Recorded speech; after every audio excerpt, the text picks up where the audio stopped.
गोमती नगर क्षेत्र में ये एक बहुत दुर्भाग्यपूर्ण घटना घटित हुई है, जिसमें एक पति द्वारा आईसीआईसीआई बैंक गोमती नगर में कार्यरत अपनी पत्नी, जो कि एक रिलेशनशिप मैनेजर के रूप में वहां कार्य करती थी, उसकी गोली मारकर बैंक के बाहर हत्या की गई है। और इस घटना को अंजाम देने के बाद पति अपने घर वापस आया है और उसके बाद अपनी बहन, जिसके बारे में उसके परिवारजनों द्वारा बताया गया कि वो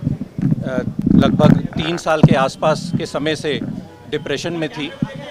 उसको भी गोली मारकर उसकी हत्या की गई और उसके बाद स्वयं सुसाइड कारित की गई है। इस घटना के संबंध में पुलिस द्वारा जो कि परिवारजन हैं, जो रिलेटिव्स हैं, उनसे बातचीत की गई है। जो व्हाट्सएप मैसेज स्टेटस के रूप में मानस वाजपेयी ने लगाया था,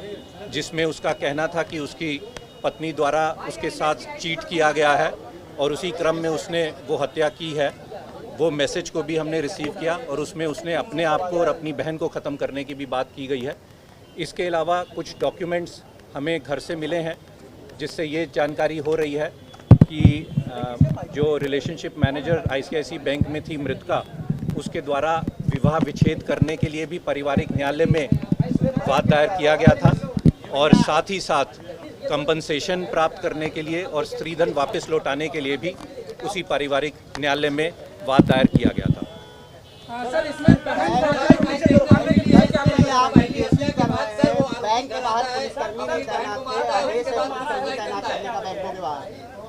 देखिए, एक ये पारिवारिक मामला था जिसमें जो पति था उसको अपनी पत्नी से जो भी शिकायतें थी, जो भी विवाद उनका चल रहा था, चाहे पारिवारिक न्यायालय में चल रहा हो, चाहे जो परिवारजन द्वारा बताया गया कि वो कुछ समय जो पत्नी है वो मायके रहती थी, कुछ समय आ जाती थी, परंतु नवंबर 2025 से उनका यहाँ पर आना नहीं हुआ, वाद विवाद बढ़ता जा रहा था। तो इसी क्रम में और अपनी बहन का जो डिप्रेशन के बारे में परिवारजन वालों द्वारा बताया गया है, उसी क्रम में ये घटना घटित होना प्रथम दृष्टया सामने आ रहा है।